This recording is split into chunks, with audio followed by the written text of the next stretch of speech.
It's the end of the year. Happy end of 2024. What a year it has been. I don't remember what happened. What happened? I drove that on the way here. That's currently clouding my memory. Oh, yes. If you're listening, then you don't find out until after the intro what that is. That is a car that spins its tires at 90 miles an hour when you don't expect it to. Mm-hmm.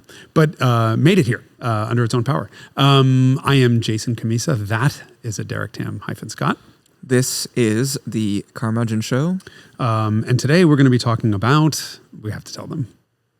Lamborghini Diablo. Yes, they probably know this from the thumbnail, but yes. Yeah, but if you're listening, I guess it's in the title. And more importantly, the Lamborghini Diablo GT, which is the car that's sitting behind us. That is on quite, what was the word you used to describe its tires? Vintage or aged, or there's used one term, elderly. Is often the term that used to use tires. And frankly, should be upgraded to a set of Fredestein tires. If they make 335s. If they do, I don't know. I'm not going to look. But I will say that the Carmudgeon Show is sponsored by Fredestein tires. And they would like us to tell you that if you should demand better tires. Demand Fredestein. Yeah. I think we talked about last week, 8 of my cars will now be, will it be 8 cars or do I own 8 set of Fredestein tires now?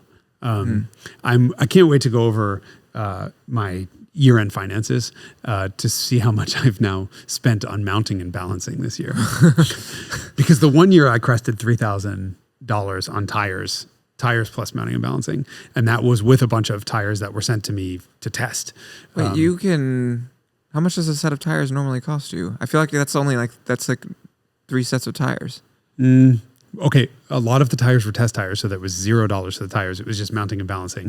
Mm-hmm. And then the most expensive set of tires I've ever bought just happened a couple months ago with on the 850 CSI, and I think I spent $1,200 or something. Yeah.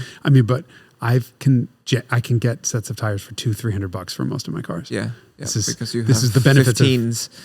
14s, 13s. 14s, yeah. 13s, 14s, 15s, or 16s. Then you go, if you get Michelin XWXs, then you spend $2,000 for a set of tires that are 15s. Yeah, but why would you buy XWXs when you can get a set of Fredestein Sprint Classics? Yeah. For half the price. Yeah, unless it's like an application like 225s that I think they don't make. But for the most part, yeah, Fredestein Sprint Classic is kind of the move. Yep.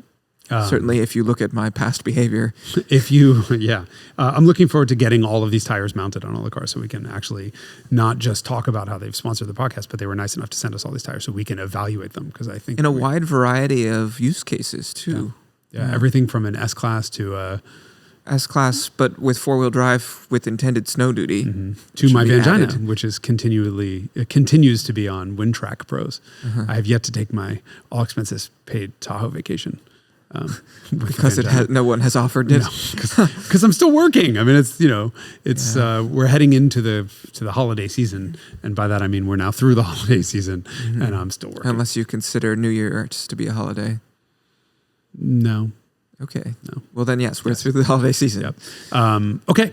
So let's get to it. If you do your clap thing, we can do a jingle thing, and then we can do the talkie thing, and then the Lamborghini thing. All right. That one was pretty shitty. Would you like to do that again? 3rd time's a charm? They're all shitty. Okay, ready? Okay, well done. Seriously. That looks pretty badass over there. It kind of looks badass no matter what it's doing. The biggest problem with that car is the way other people react to it on the road. That was very annoying. Because, of course, there's no rear window. Mm-hmm. And I initially commented to myself, I said, those are really good side mirrors. Like, you can see a lot, except what is behind you. Yes. Like, you were because behind the me. Car is so wide. You have to do... Are we recording this episode now? Yeah. Have we started? Okay. Yeah. Well, you have to do... There's this trick that airplane guys use when they are...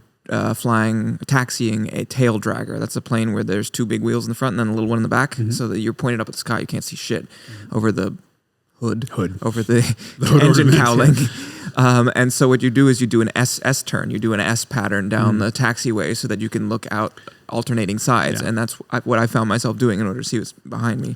I mean, so that is specific to the GT. The GT doesn't have a rear view mirror because it doesn't have rear window, really. There is technically a window between the engine compartment and the cabin, so you can see the engine, but it doesn't actually lead to behind the car. Yeah, you can't see behind the car. And so there's the camera, which is part of the carbon fiber rear wing, doesn't have a screen in this particular car. Normally, there's supposed to be a screen that you are seeing what the rear camera sees. I mean, the camera's from 1999, so it probably looks like a Game Boy. 240 by 180 or something. If you're lucky. If you're lucky.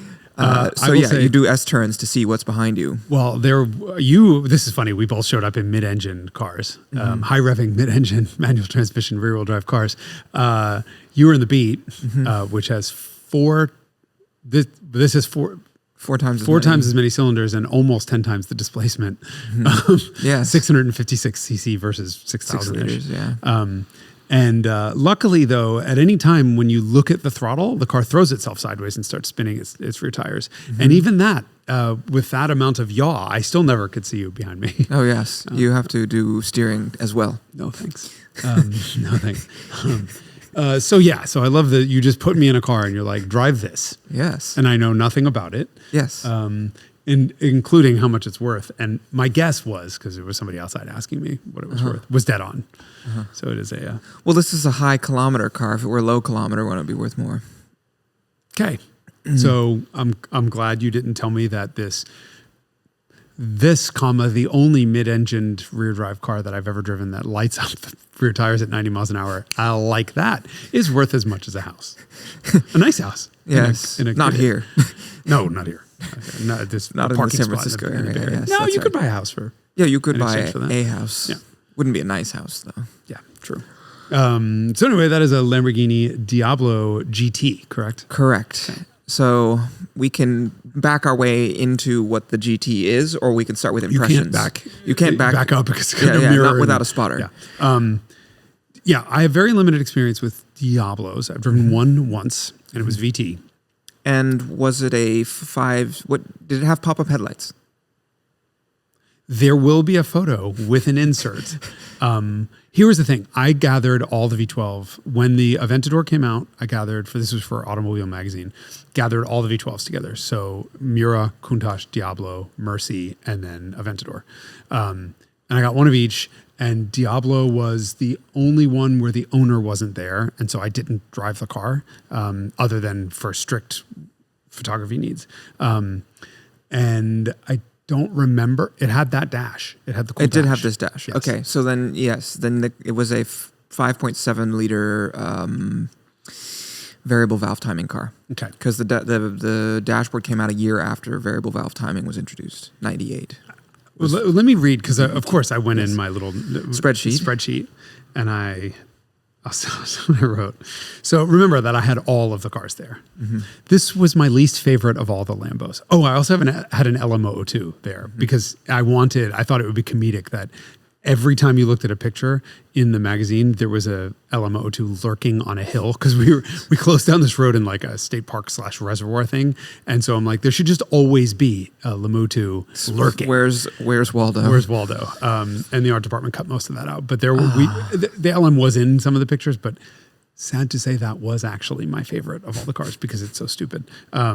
This was my least favorite of all the Lambos. It's like Chrysler took control and tried to soften a Countach, because that's exactly what happened. The primary controls are super light and it's easy to drive, but I can't help but note that other than the way it looks, my favorite part is how cool the idiot lights are integrated into the swoopy dash.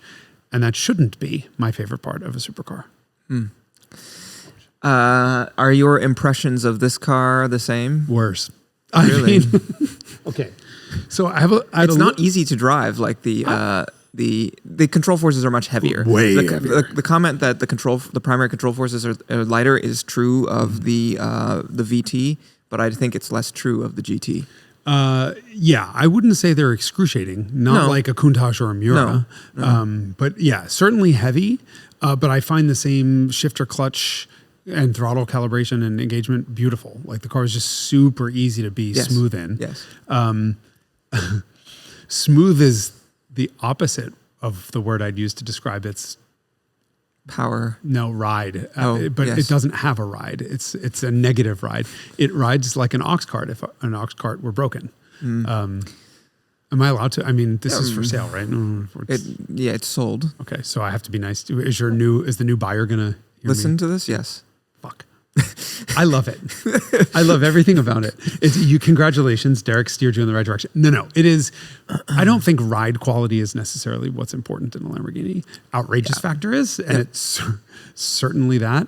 But it rides very stiff, and also with a distinct lack of suspension travel. So not only is it have very stiff springs, but it's constantly in the bump stops anyway. So you're just getting jarred around. The steering isn't particularly talkative. I was hoping it would be, given that there are no axles up front. But it's pretty well weighted. Nice. And the engine is present, if not musical. It's not the best sounding V12. This is firmly in that era of V12 that we talked about, where fuel injection came in and replaced all the carbureted noise, and they had yet to figure out how to make it sound like a screaming, wailing banshee. Or that wasn't their priority. Probably also that, yeah.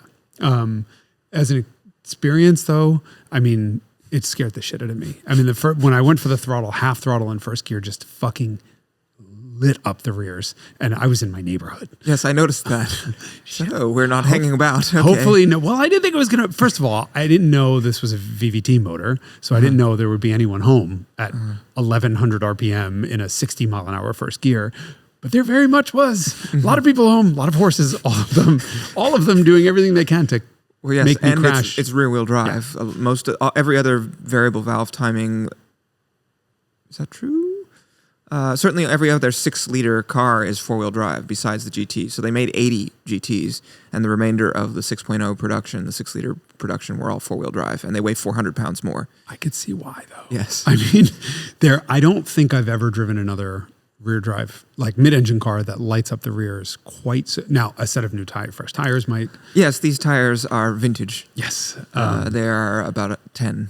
Yeah. Well, we're a week before the end of the year, possibly 11. Yes. I didn't see the week code, but I saw the year code, and it was definitely a 1.4.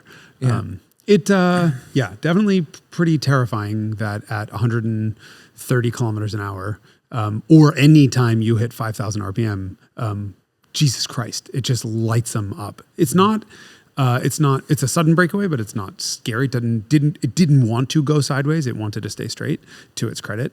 But with tires spinning. Wow. Like, it's when I finally did a third gear pull to a speed that was only legal because I was on a Mexican Autobahn. Wow, is it fast? Yes. Like, wow. How many horsepower is it? It's around 600. Yeah. And it weighs 3,600 pounds or something? No, the VT weighs 3,600. This is like 3,250 or so. Well, that explains why it's so goddamn fast. Yes. I said things out loud. I almost thought, like, I wish this was mic'd, because this string of bleeps while you watch my mouth pull out 700 syllables. Okay, anyway, really fast. Yeah, it's a very exciting car. Okay. That was sanitized, Jason. That's too bad. I mean, if you want to know what I said was, what? I meant that your impressions of the car were sanitized. I mean, it's terrible, but all Lamborghinis are terrible. Yeah. I mean, it's terrible as a car. Yeah. But yes, that's true. So I have an upcoming video about the Diablo coming out, and sort of my conclusion. The Diablo was born at a unique time in Lamborghini's history. You know, Lamborghini has a long, illustrious history of going out of business constantly, and if you go back, let's see, so Ferruccio Lamborghini started Lamborghini in 1963, and by 1974, I think he'd sold all of his shares in the company. There were labor issues, and it wasn't fun anymore. He started it to be fun, and it wasn't fun anymore, so he sold it. And then he sold it to some Swiss businessmen who were pretty hands-off, and the cash flow was not managed properly, and so the company was basically ready to put into receivership by 79, 78. And a pair of brothers who I think were French, Mimran. They could be from the French part of Switzerland. But they were either French or Swiss, but they were French speaking. Same certainly. shit. One's more on time than the other. Yes. And they took over as managers, and eventually they sort of were turning things around well enough that they bought the company like a year or two after they started managing it. And then they sort of invested in product and turned the company around, and then they got the product line in a place that's, by the time that the 80s were happening, Lamborghini had a good, compelling product line of stuff that was right for the 80s, which is just like the cocaine era or whatever. So they had the Countach, and then the Jalpa, and then the LMO02, all super outrageous, perfect for conspicuous consumption of the 80s. And the Countach hung around for a super long time because they were busy going out of business instead of developing a car.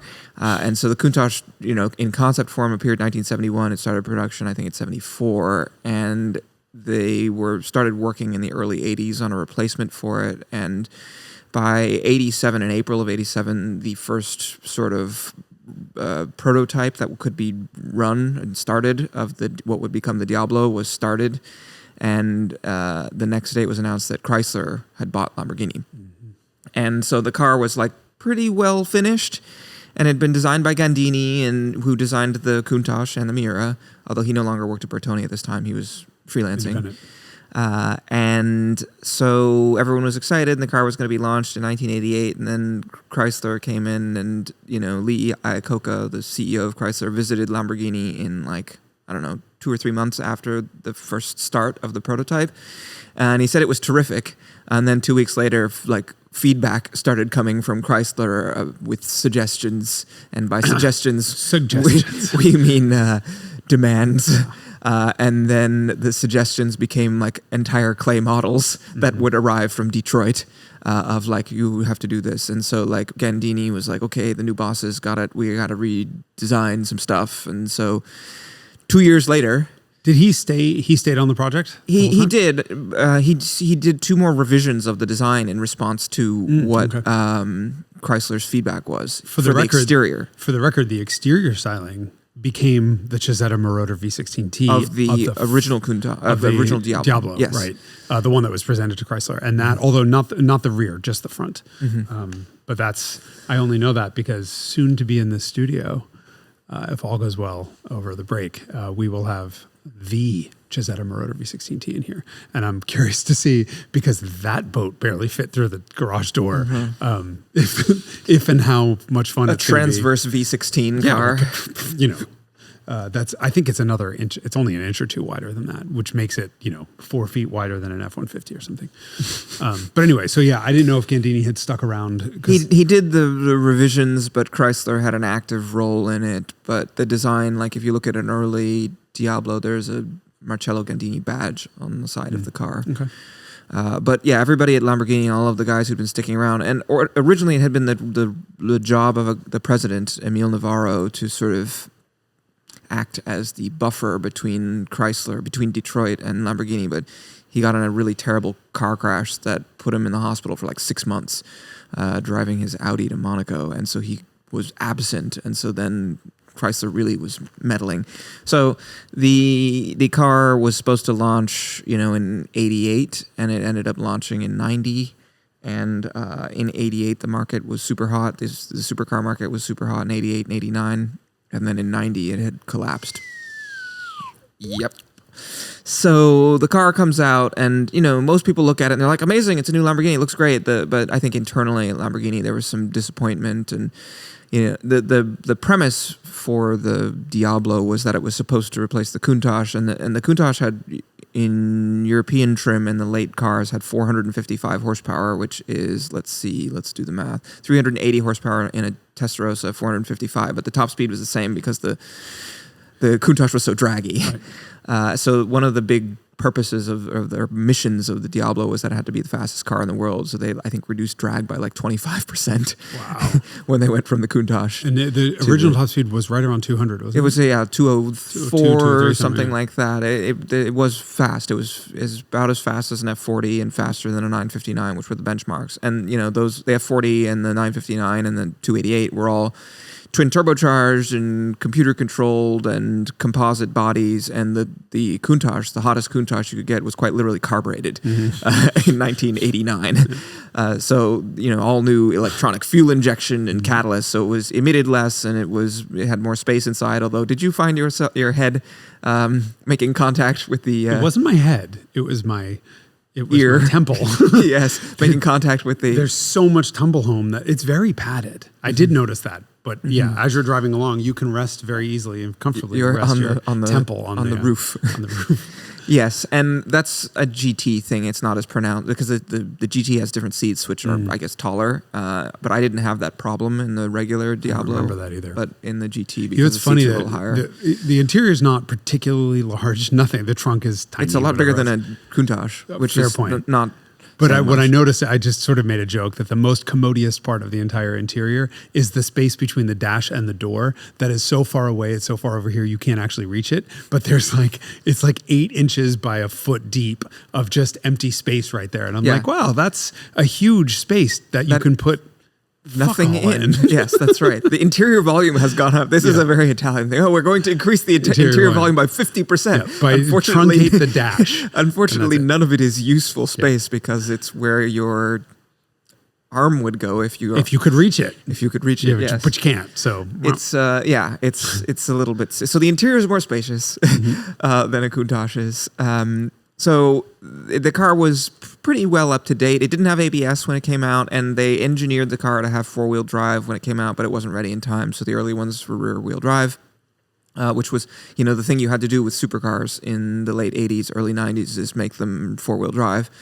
Well, that's exactly this car is exactly the reason why. I mean, power levels had just gotten to the point where Yeah, I mean, the 959 was 4-wheel drive. The XJ220 concept was supposed to be 4-wheel drive, although that car lost it when they went into production. It was before this sort of, well, I don't know, Lamborghini has always subsequently made 4-wheel drive cars since. But it was a relatively new thing to have 4-wheel drive and the ability to turn at the same time. And it would unlock the next sort of performance level. The cars had the kind of performance that even with 335s and rear-wheel drive, it wasn't able to put down all the power. Yep. So there was performance benefit to be gained by going to 4-wheel drive.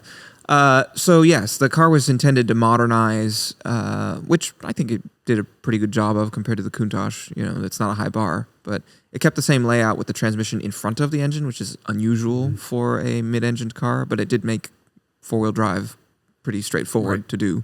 It's the rear drive part that's so difficult. Yes, you have to send the prop shaft through the 16 engine, ways through the engine, through the passenger seat. Oil sump or something like that.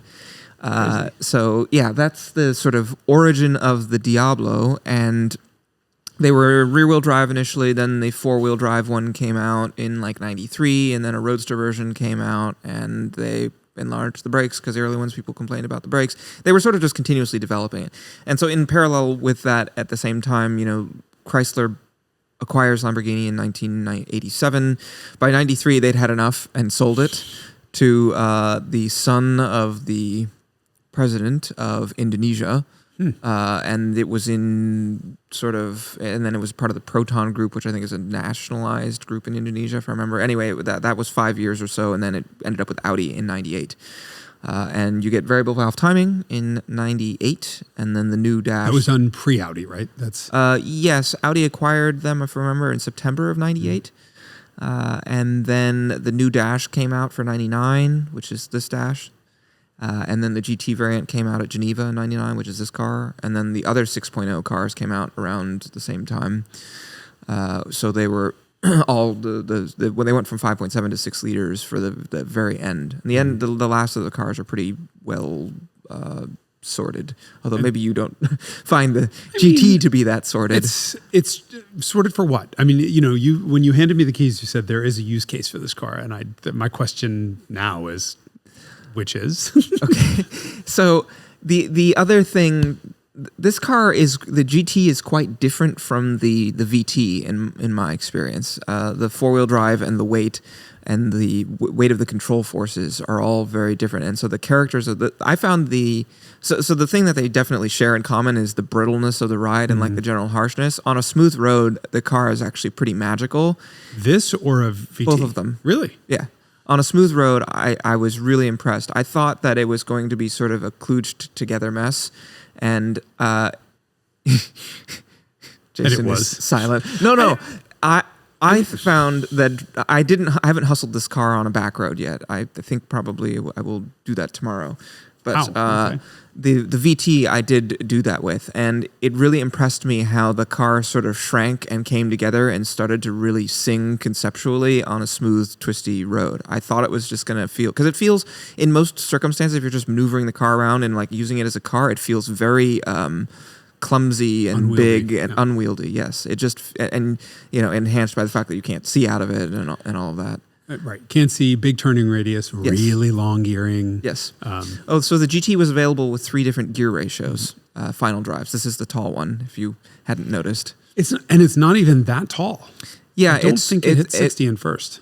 So this car, I checked. The way that I know that it's a tall ratio is that I did 2,000 RPM in 5th gear, and it was 100 kilometers an hour, which means that at 7,000 RPM, it's 350 kilometers an hour. Oh my God. So, but do you actually believe the TAC? Well, no. So I'm interpolate. I mean, this car is allegedly with the tall ratio. It's the top speed is 211.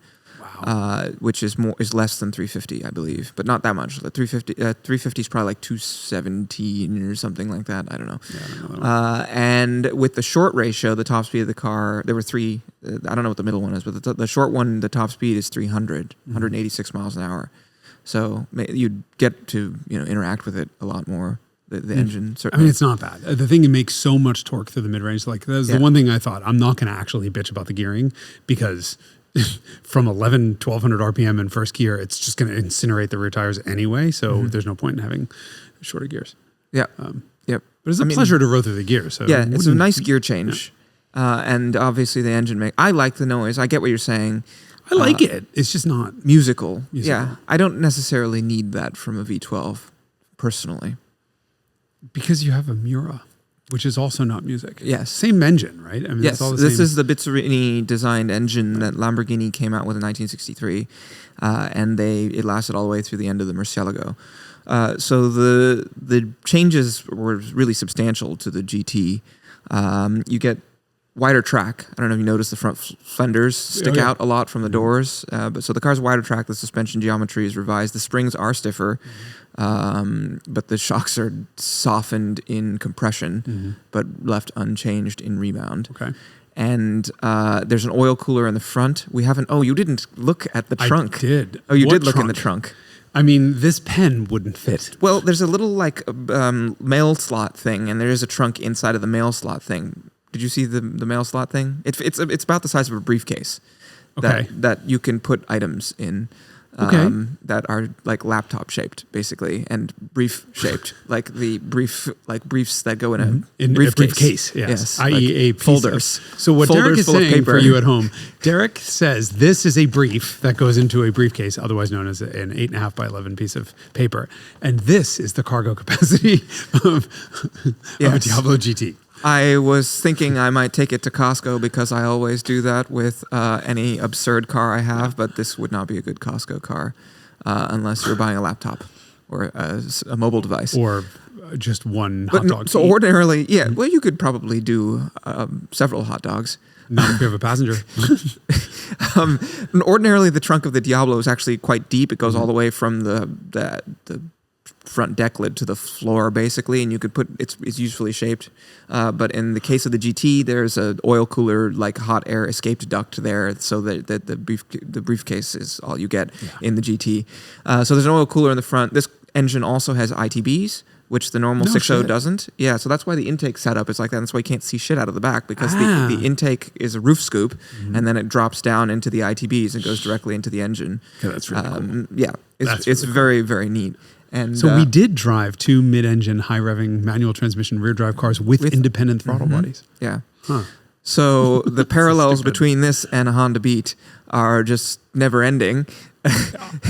No, I think we've reached the end of them. They both have headlights and Yes, that's the end of the list. So yeah, you get the 6.0 with ITBs, which you didn't get in any other 6.0. And I think the only other maybe ITB car would have been the Iota and maybe the 30th anniversary special edition. So, that there's a whole bunch of sort of pretty neat special stuff. The rear bumper is removed completely and replaced by a carbon fiber diffuser thing.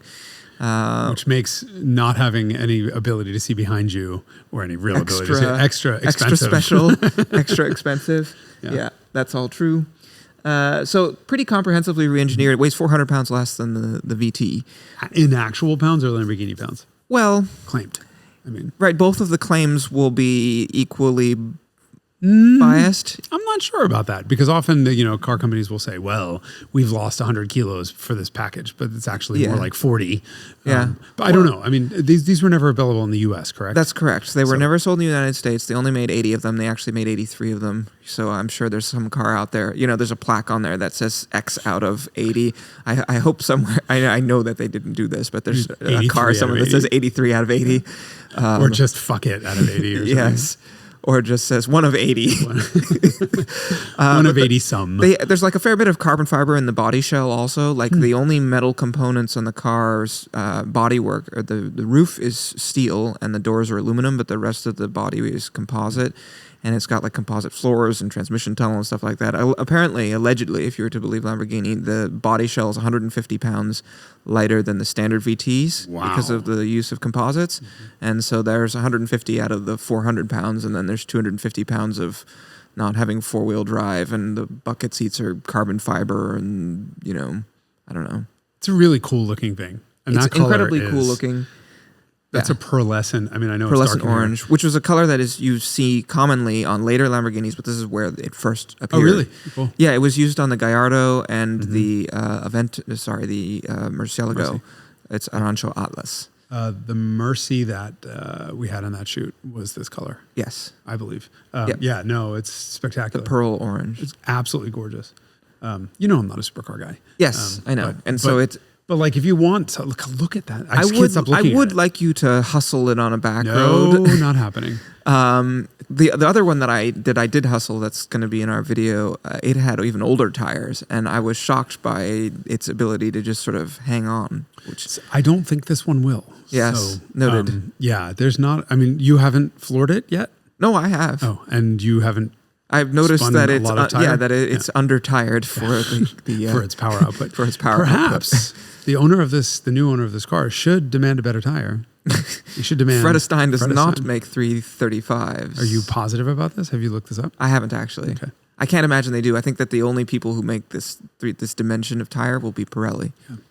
Yeah. And so to me, what this car does conceptually is that the Diablo, let's see, if you include the Mimran brothers and the Indonesians and Chrysler and Audi, it spanned 4 different owners. The car sustained in its 11-year production run from 1990 to 2001, and if you include the development of the car, which goes back before 1987, there were 4 different owners of Lamborghini, and in the time they made one model of car. That's crazy. And so there's a lot of stuff about it that's sort of crude. It's less pronounced in this car. Did you find? I mean, please comment on the interior of this car. So I'm impressed with the mileage on it. It was 68,000 kilometers or something. 63,000 kilometers. That's a lot for a car like this. I think that's really cool. Yeah. It's got a suede steering wheel, and which is always a cool thing. But before the invention of Alcantara, we knew why nothing was ever suede because it just kind of falls apart. Yes. It is not. The interior actually feels a lot older than the rest of the car. I would say it feels late 70s, early 80s, in its sort of technology. Well, wait till you see the older dash before they went to this dash, because I mean, what I liked about the dash was just how there's this long strip of black plastic, shiny plastic, underneath the dash cap, and that's where all the lights are hidden. At one point, when I first started it said check engine bank 1. Yes. First of all, any car that has I have 2 engines, check one, check the first one. Check one of them. I just there's something adorable about that. But I just thought that was kind of cool the way it was integrated. I agree. But yeah, the dash shape is 90s. Very 90s. But then the gauges themselves are just circles. Are just cut circles in a flat panel, and they very clearly flat panel, and they look aftermarket. Yes, they They do. just look like and not helped by the fact that the speedometer is not perfectly level in the way that it's mounted. I don't know if you noticed that it was rotated slightly too far clockwise. Was that always, or was that No. That's because you know, like just, Mercedes will sort of rotate tacks and no, that wasn't. It wasn't on purpose. That's just a they cut a hole in a circle and then put a gauge in it. It's the whole thing is sort of. I think it's a little bit crude, and it's the last really crude Lamborghini. Yeah. The car sits at an intersection between when Lamborghini was, for all this time, kind of going out of business, and ever since Audi purchased them in 1998, they've had continuous ownership, and the quality of the products has improved. And vastly. You get into a Lamborghini, and like there was a guy who had a Gallardo who put like 200,000 miles on it. Like those cars will now kind of more or less do that. And this is the end of an era, the end of sort of Lamborghini as feeling like cars made in a shed. And is the Murciélago not that much different? I think it's a lot more polished, especially inside, like the switchgear and Fair stuff point. like that. Like, and you would never. I mean, the dashboard is literally a flat panel that's been cut to the shape of the hole, and then you put gauges.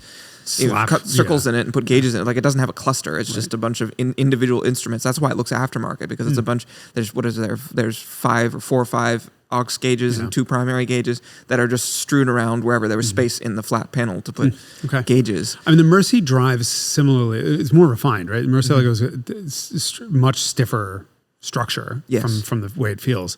Rides better, sort of much more sorted, but it has the same crude, like, I'm in something that's an animal feeling to it, which I love. And that was kind of, Aventador lost a bit of that. I like Aventador just fine, but it's equally miserable to drive. It's the wrong term to use. It's just not a great car to drive. Yes. And objectively, there's nothing really all that good about it. It doesn't ride well, doesn't handle all that well. The sight lines are annoying in Aventadors, especially for whatever it is about my height. There's always a warp right in the windshield, directly in my line of sight in Aventadors. And as you're bucking around driving down the road, your eyes are moving through that distorted piece of the windshield, and I get motion sick in every Aventador I've driven. It's fucking maddening. But then the engine sounds like a garbage truck at revs, from inside the car. From inside the car at steady revs. Rising through the rev range. Oh my God. But the sort of Diablo Mercy generation, I think, was just a little bit more special in its... Yeah. And it was a better compromise of shit pile and experience than I think Aventador is. Aventador got experience a little bit toned down and shit pile toned down, and I liked it less. Yeah.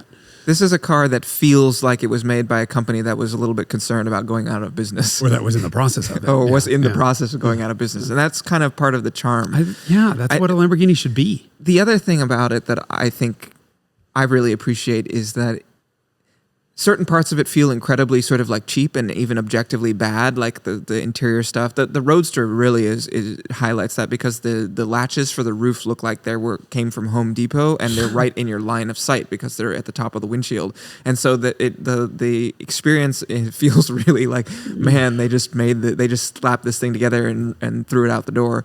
And then other parts of it feel incredibly expensive, which to me is like the powertrain.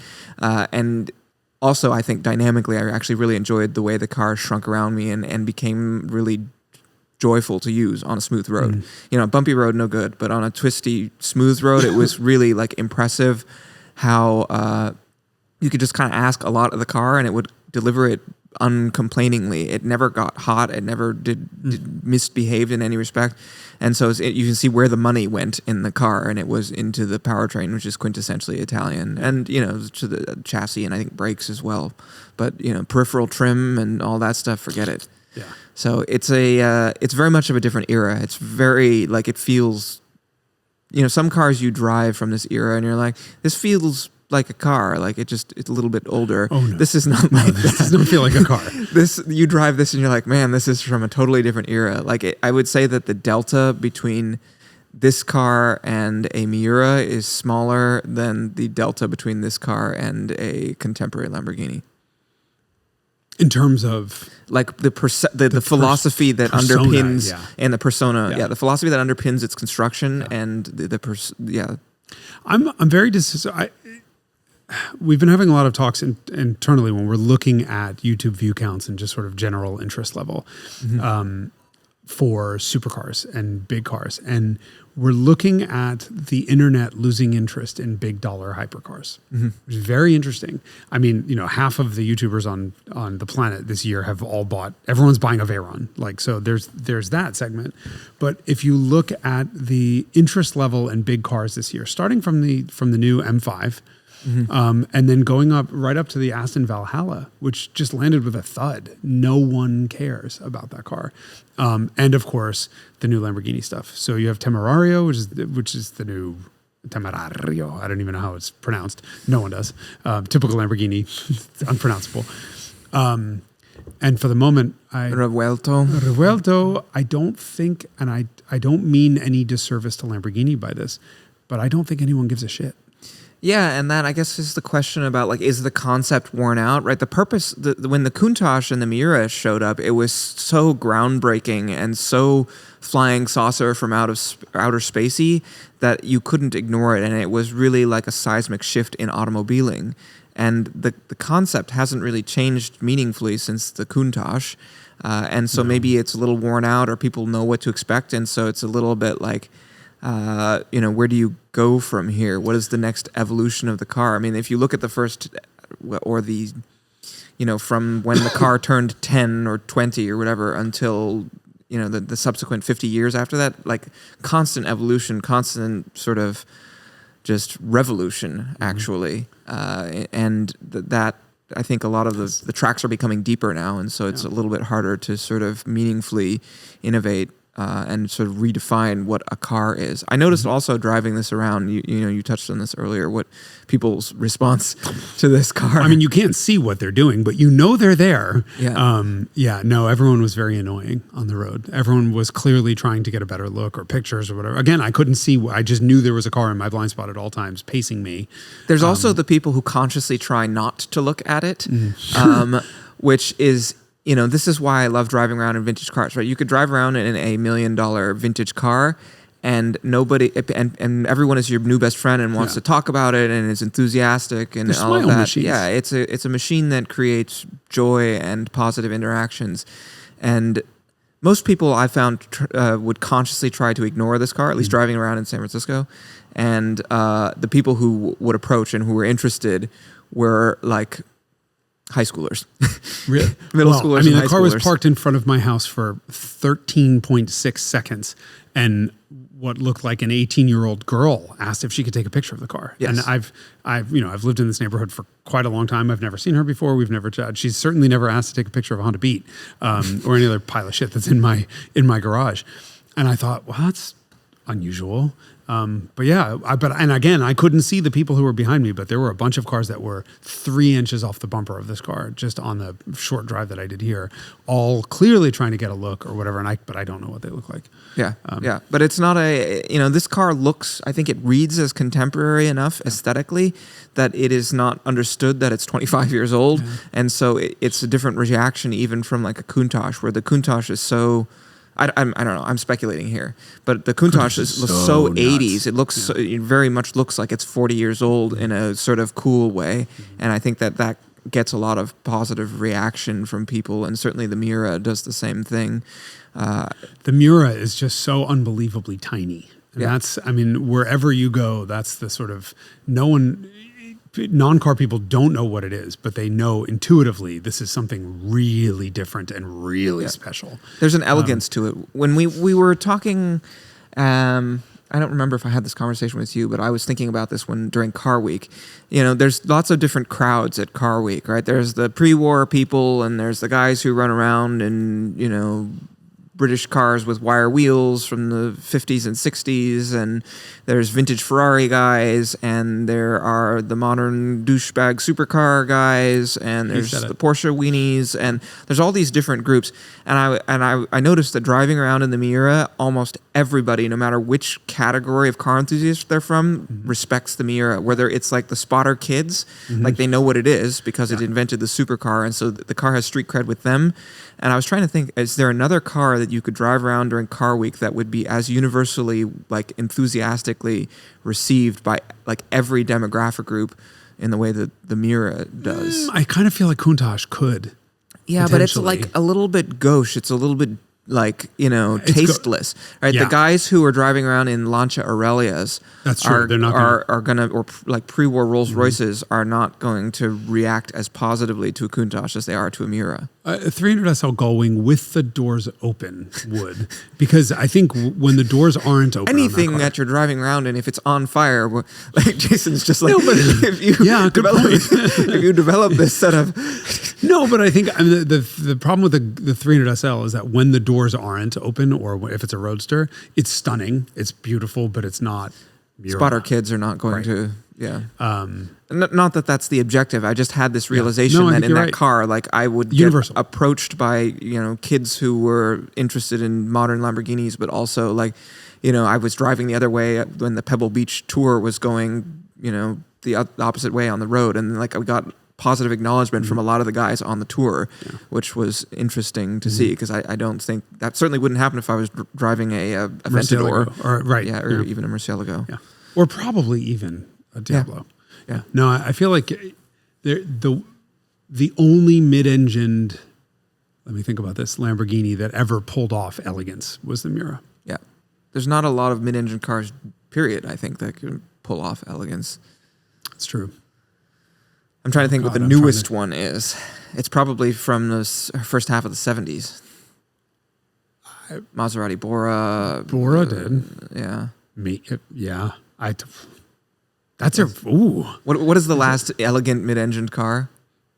I mean, is there anything at the, where my mind goes, is there anything at the moment that's elegant? And I would say actually Chiron is elegant. Okay. And in a way that Veyron never was. Yes, which is I agree. interesting. The Veyron was, I've said this before, where you could buy 5 variants of the same circle car from VW Group at the same time, ranging from all the way from the new Beetle to the through the TT, through the TT and the Veyron and the 911, and there's a fourth one, but I forget what it is. Yeah, but valid point. Yeah, it's a sort of circle-y, caricature-y car by comparison to the Chiron, which is genuinely elegant. Yeah, I think that's yeah, we could probably come up with a list of elegant mid-engine cars on one hand. This is not one of them. This is not elegant. That's not this car's mission. No. There's a lot of things that are. And not I would this argue car's that mission. actually the one thing that Countach did is better than Miura is establish exactly what a mid-engine Lamborghini should do. Yes, the Miura is an outlier in retrospect aesthetically, whereas the Countach is very obviously the origin of the parentage that influenced basically every Lamborghini designed since it, except for the Alamo 02. Even the Anus. I'm just thinking, did it influence a Spada or something like that? Well, the Spada was designed before. Yeah. Yes. That's when I was doing those calculations in my head. Yeah, I think the fact that Countach is named Countach, which is, Piemontese slang for holy shit, effectively. Yeah, that's it. I mean, that is still the poster child for Lamborghini, but I can't help but wonder what Revuelto would be like if it used, what a modern Lamborghini mid-engine supercar would be like if Miura was the origin of the language, the design language that they use instead the philosophy, of Countach. right? Rather than Countach. It'd be really interesting to see. Yeah. Because Revuelto dud in terms of online interest. And, maybe that'll kick up at some point, but I'm seeing that 12 cilindri, the Ferrari, no one seems to care about. It could also be an issue of money. When you do run the numbers on inflation, the Miura adjusted for inflation was like 150 grand. And now what is the Revuelto? 400 or 500 or whatever? I think we're talking about, are we seeing a sort of end of the Kardashian era of the worship? I have never participated in this cultural phenomenon of looking at quote unquote rich people or wealthy people and wanting that life and wanting the gluttonous excess that they portray on TV, whether it's fake or not. I've always found it offensive. And so I, of course, would applaud a return to like looking at efficiency, or appreciating efficiency or craftiness. Or that it is designed with, the thing about a Miura at the time was it didn't have that aspirational sort of yuppie characteristic to it. It was just like, It's an expensive car, and it looks like it's a spaceship, but it's designed for the people who are going to use it, and sort of it's designed for those people and not. It's an inward-looking car. Right. I say this often, that it is designed for the person who is using it and the person who's owned it instead of for the public at large. Although I think you could argue that Miura wasn't actually designed for anyone. That's true. It was thrown together as a concept. But there was definitely an inward elegance to it. Like, it's not there to impress everyone else. And Lamborghini is a brand that exists for that. But now. But I think... And it has done for at least 40 years. Yeah, oh yeah. But when we look at, for example, I'll bring it back to that Cougar that we talked about a couple episodes ago, the $35,000 challenge. It did really well traffic-wise. And there was some... Because of accessibility. It's relevant. Right. There was a lot of discussion internally, like no one's going to care about, drag racing 7 $35,000 cars. And I thought, bullshit. Because these are the information that people are actually going to factor into their fatigue for $1 million new cars. And the sad part of it is Revuelto kind of is closer to the recipe of what I think a lot of these cars should be. It's still naturally aspirated. It's a big NA motor.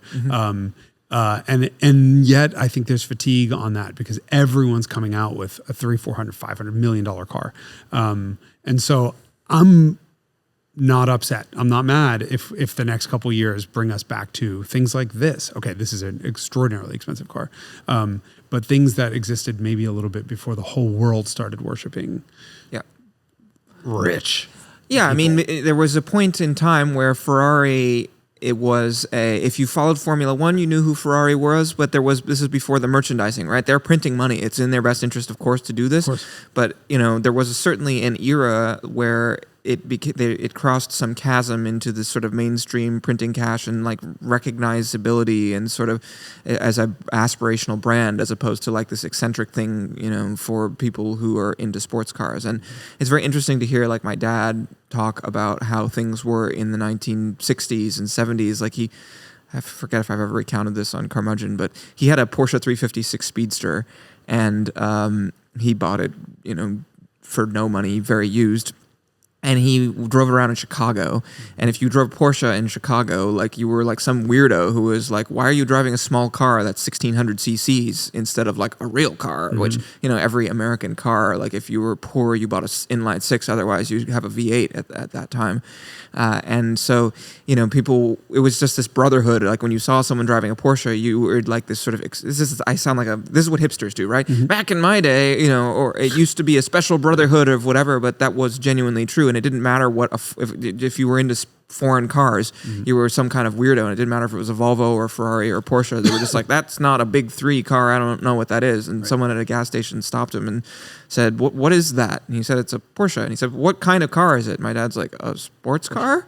And he's like, what does a sports car cost? And my dad like told him what a new 911 cost. He's like, that's more than a Cadillac. And like that was the mindset that back then. And so it's interesting to see how very much the landscape has changed. Can we get your dad on the show, please? I mean, he won't. Well, yes. The answer to that question. I mean, maybe. I mean, just as long as you don't ask me to put my dad on the show. That's the end of the show. That's a fair trade. So yes, things have changed a lot, and I think there's maybe, like you say, some resentment and the anti-1%er sentiment, and like I felt it driving around in the city in an orange Lamborghini. It's a car that I would never, do that myself with, but experientially, and you have to say, why am I buying this car? Is it for external reasons or is it for internal reasons? If it's like I want to, have wheel spin at 90 miles an hour and have a gated shifter and rear wheel drive and individual throttle bodies and like it's just this. Totally, it's an era when cars were bad, but that was part of the charm, which I think it's can't do that anymore. Okay, so as our last episode in 2024, I'm thinking about two things at once. I'm thinking, shit, we should have probably talked about Land Cruiser in this episode because I just had a Land Cruiser Icons go live. It should have gone live a couple days ago if the timing's right. Well, next year we'll talk about Land Cruiser. No, we'll talk about it next year. Could we talk about it last episode? Could we have talked about? What are our predictions for the car market in 2025? Because and I started to think about this before. Which part of the market? Well, okay. So this car survived through 4 different owners, right? That describes it. The Diablo spans 4 owners of Lamborghini, yeah. Not this particular car has had 4 owners. That's not what I mean. But yeah, Diablo was in production throughout 4 owners of Lamborghini. That is a sign of a very turbulent time in the industry. For Lamborghini, certainly. Well, and there were a lot. No, Aston Martin had something similar. Porsche had an existential crisis at the same 90 time. 90 to 94 killed Lotus. off Bugatti again. Yeah. It killed off Lotus again. Yeah. It was a really gnarly period. Yeah. And it was, it was it's killed off the K car, sports car era too. I mean, there was everything sort of happened. There was so much buildup to the early 1990s where everyone thought, oh, money is going to be running out of taps forever, that it just really set everyone up for failure, except for the Hondas of the world. The Beat was a problem. The sort of rational car companies. We're there now. I mean, we have Volkswagen saying they have a couple years to sort their shit out or in their big trouble. Nissan waves the white flag a couple weeks ago and says, we have 12 to 18 months and we're gone.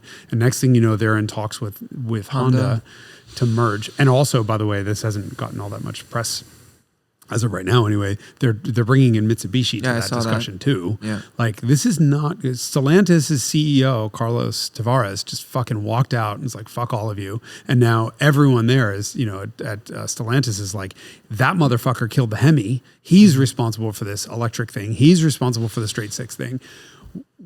Oh my God, we are in an unprecedented state of turmoil in the car industry. And it's affecting the big players. I mean, ordinarily, the 90s were different because there were all these cottage makers of cars who sort of were hanging on by a thread anyway, and it finally became too much to bear.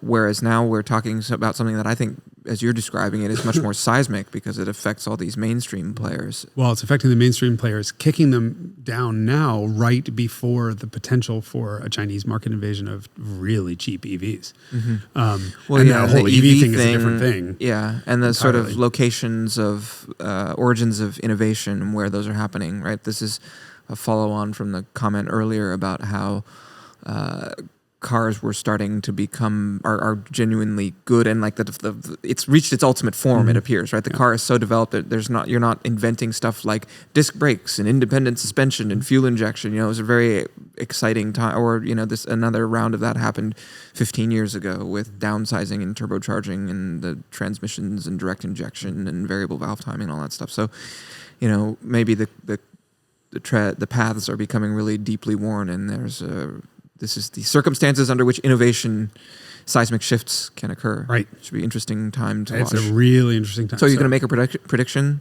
I mean, I think with Trump coming back into office, I think we're going to see a reversal of a lot of the environmental policies that I think a lot of people are going to be very happy about. So just this week... Car people are going to be happy about. Just this week, California EPA did grant California the right to set a ban for 2035 on combustion cars. Everyone gets their panties in a bunch over that, but the reality is Europe is doing the same thing, and there's similar pushback there as well. And so, who's in control over the government will have a big impact on how quickly these changes are happening. But the reality is the European car industry is in far greater turmoil than even the U.S. one is because of the invasion of really inexpensive Chinese kind of see them kicking products around as rental cars. Yeah, and I mean they are really cheap, and that's a big problem for the established. I mean, it's a great thing for the consumer, but a really bad thing for the established car companies like Volkswagen, who makes very expensive products, right? I mean, if you think VW is a more premium and more expensive product than most of its own competitors, and then start thinking Bentley, Bugatti, Porsche, all of their Lamborghini, well, that stuff all of these is other insulated brands. To some extent, and they don't need to turn that much volume. Yeah, they're insulated for the moment. And then, you have the sort of startups, even in the US, that are doing amazing things. I mean, the most exciting products are coming from Lucid, Tesla, and Rivian. And I hate to say that, but it is the reality. So my question is, what happens on the government front, which, whether we like it or not, dictates everything we buy, and I suggest everyone go back and watch the Revelations episode I did on the K car, because I just did a little bit of homework in there to show the difference between Japan's car industry and the U.S.'s car industry when we've effectively subsidized SUVs and encouraged their development versus Japan having subsidized and encouraged the development of K cars. Sort of at the same time, and we watch 60% of the cars on the road are SUVs here, and 60% of the cars on the road in Japan are K cars. Those are two very different paths, but the one thing in common is people will follow the discounts, right, for the government. Or they will make decisions that are sensible and rational. And so if you're like, well, I can get this product, or this makes, Right. And so not necessarily sensible or rational, but they're just going to go for the cheapest possible solution to what their real core needs are. Well, they're going to look at the alternatives and say, this makes a lot of sense to me because of, even there it comes down to where you can park your car and where the restrictions around that. So you say, given the constraints that I have that are imposed on me by finances and the regulations and, what my choices are as a consumer, I choose this. Yeah. And next thing you know, everyone's driving an SUV in America, right? Mm-hmm. And so whoever's in charge of the EPA and the DOT and NHTSA and all the other stuff are really shaping what we're driving. And so I can't predict that because we don't know what the new administration is going to do. And there's a long lead time on new products, and so these trends don't happen or develop fully very quickly, and so it's. But I kind of do hope that California keeps its ban. I think that there are plenty of new cars on the road already. The average car on the road in the U.S. is 12 years old. If we turned off the tap on in combustion cars, it will be 25 years before we're down to less than half of the cars on the road being combustion anyway.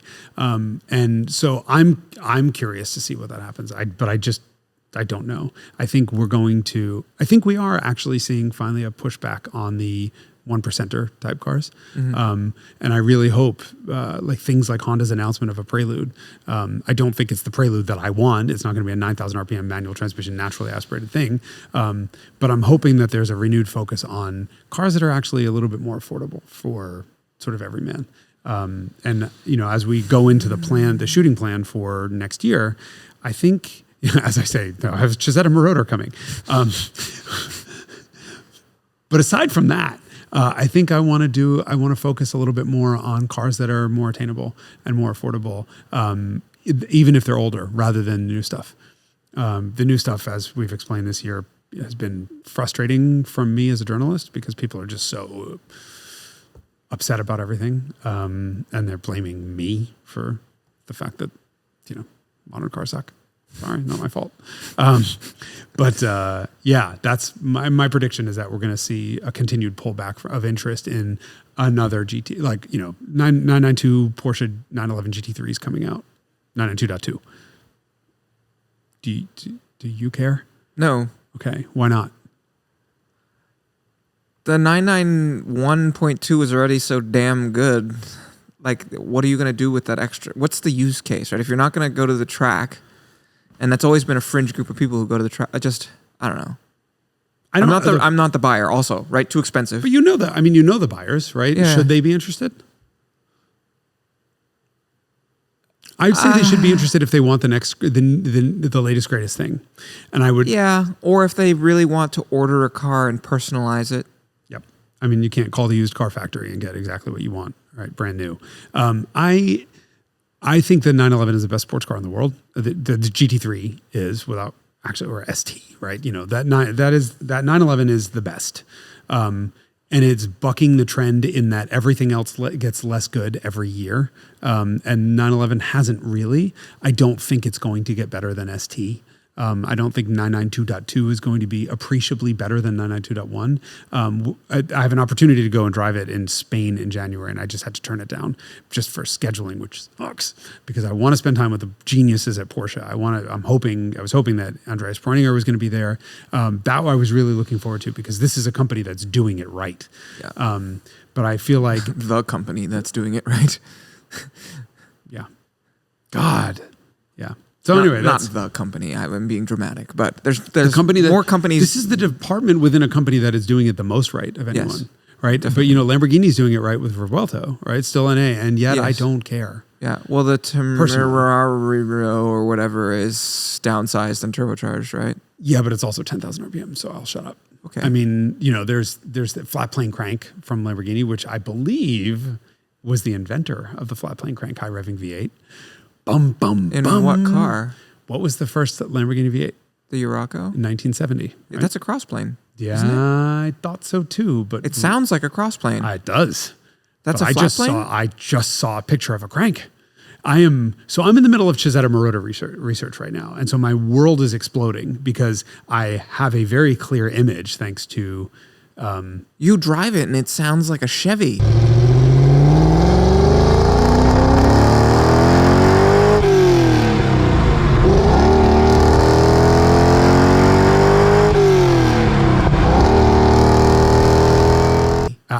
I don't know what's going on. The Urraco. I know. I'm trying to figure this out because the Cizeta-Moroder is the same bore and stroke as the Lamborghini V8s, right? It's two Lamborghini V8 cranks put together, and they are definitely flat plane. At least the two crankshafts that are in the video that, what the fuck is his name? It's the British guy, Terrell. Terrell's Classic Workshop. He went to Claudio Zampoli's workshop, and there they are, and they're fucking flat plane, and they're Lamborghini cranks.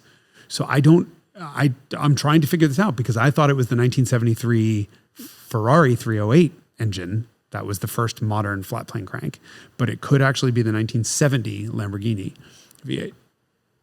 That engine came out in 1970? Oh my God. Yeah. This is it sounds like a crossplane. When you drive one, it sounds like a crossplane. I've never driven one. So I don't know. How's it rev? Does it rev quickly or does it still like lumbering crossplane? I mean, everything feels quick when it's sort of carbureted and Italian, from the 70s because your senses are dulled by the expectation. I don't know. This is interesting stuff. But anyway, the Temerario is flat plane crank. And that's interesting because everyone's making a flat plane crank motor at the moment. Like, Mercedes did. Again, no one noticed. Right? The AMG GT Black Series is flat plane crank. Then that's the engine that's now going in the Aston Valhalla, which also no one cared about. Ford did it, Chevy did it.